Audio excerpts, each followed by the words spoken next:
Hello मेरे प्यारे दोस्तों, कैसे हैं आप सभी लोग। उम्मीद है आप सभी लोग अच्छे होंगे। कहानी के लिए मेरे चैनल को सब्सक्राइब कीजिए, कहानी को लाइक और शेयर ज़रूर कीजिएगा और कहानी कैसी लगी प्लीज़ कमेंट बॉक्स में ज़रूर बताइएगा। कहानी को लेकर कोई भी राय या सुझाव हो वो भी कमेंट बॉक्स में ज़रूर दीजिएगा। तो शुरू करते हैं हम आज की अपनी कहानी। तन्मय, तुम ना बिल्कुल बच्चे हो।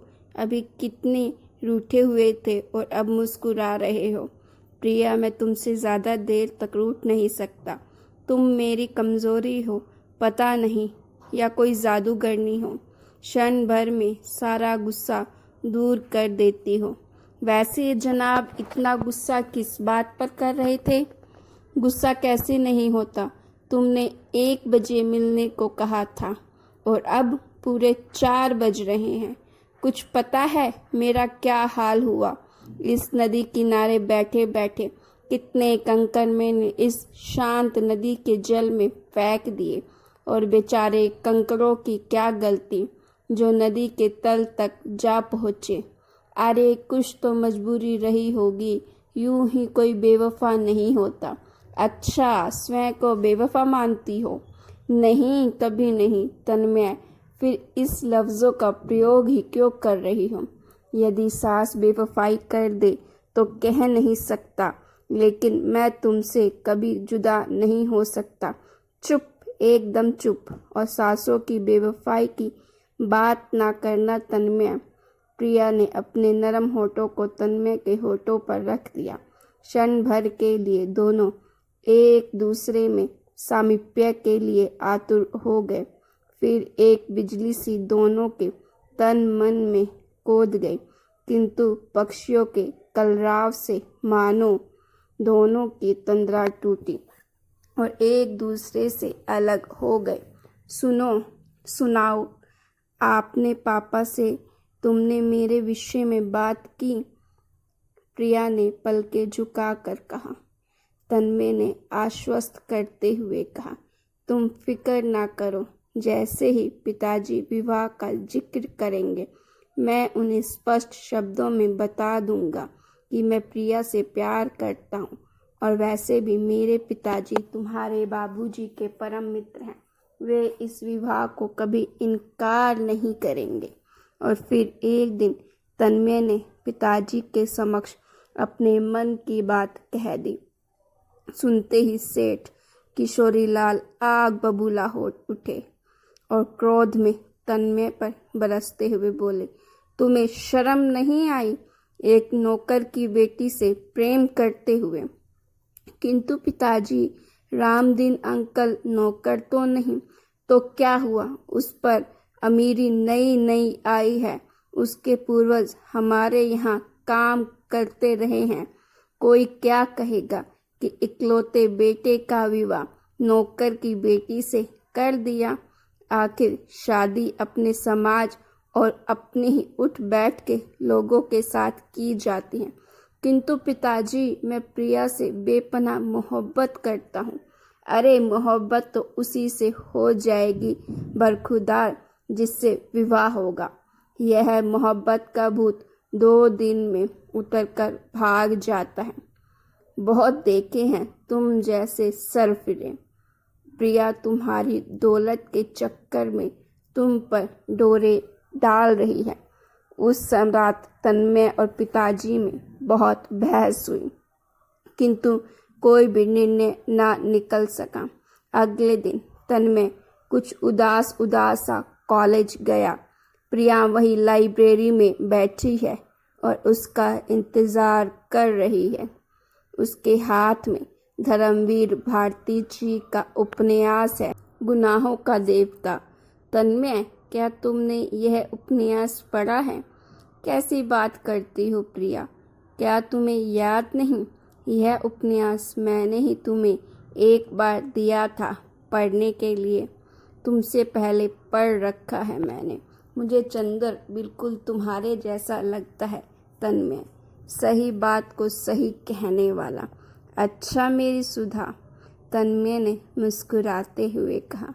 तन्मय, तुम्हें चंदर का चरित्र कैसा लगता है? चंदर की छोड़ो, पहले यह बताओ कि तुम्हें सुधा कैसी लगती है। क्या मेरी प्रिया के जैसी नहीं लगती? किंतु तन्मय इस उपन्यास में सुधा और चंदर कभी मिल ही नहीं पाते। दोनों आस-पास रहते हुए भी नदी के दो किनारों की तरह दूर-दूर रहते हैं। मात्र जल की धरा से ही एक दूसरे को आभासी रूप से छू पाते हैं, कल्पनाओं में मिलन करते हैं। यथा मैं तो उनका मिलना लिखा ही नहीं। क्या प्रिया, तुम उपन्यास के पात्रों को अपने जीवन से जोड़ रही हो? कभी कभी ऐसा लगता है चंदर, जैसे मैं भी तुम्हें से हमेशा हमेशा के लिए दूर हो जाऊंगी। ऐसी बातें क्यों सोचती हूँ? तुम तो मेरी जान में हो, आत्मा में हो, हर कहीं हो। तुम्हें मुझसे कोई नहीं छीन सकता। और ऐसा कहकर तन्मय ने अपना हाथ प्रिया के हाथ पर रख दिया। तभी बेल बजी और दोनों की तंद्रा भंग हुई। वे अपने अपने विचारों से बाहर निकले और दोनों ने एक दूसरे को गहरी निगाहों से देखा।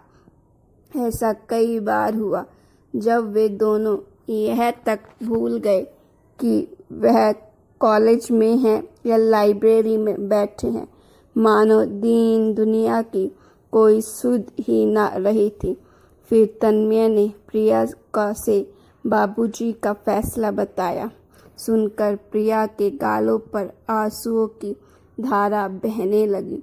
सुनो तन्मय, मुझे भूल जाना। तुम्हारे पिताजी जहाँ भी विवाह के लिए कहें कर लेना, किंतु उनका मन न तोड़ना। तुम उनके इकलौते बेटे हो। तन्मय ने उसके होठों पर होठ रख दिए। चुप हो जाओ, बिल्कुल चुप। कुछ मत कहो, एक शब्द भी ना बोलो। मैं इस तरह हार नहीं मान सकता। सुनो, क्या एक नाटक करोगी? नाटक? यह तुम्हें क्या हो गया है? अब मन में कौन सी खुराफात सोच रहे हैं? कुछ ना कहो प्रिया, बस अब पिताजी को मनाने का यह आखिरी उपाय है। पिताजी चाहे कितने भी असूले वाले हो, किंतु इस बात को सुनकर अवश्य ही तुम्हें अपने घर की बहू बनाने पर राजी हो जाएंगे। और फिर एक शाम प्रिया तन्मय के घर पहुंच गई और तन्मय की माँ को भी अपने प्लान में शामिल कर लिया।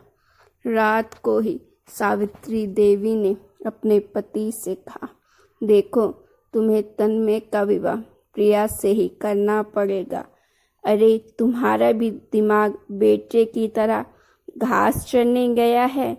माना कि प्रिया एक सुशील लड़की है, किंतु तुम यह क्यों भूल जाती हो कि उसके दादा और परदादा हमारे यहाँ पर नौकर रह चुके हैं।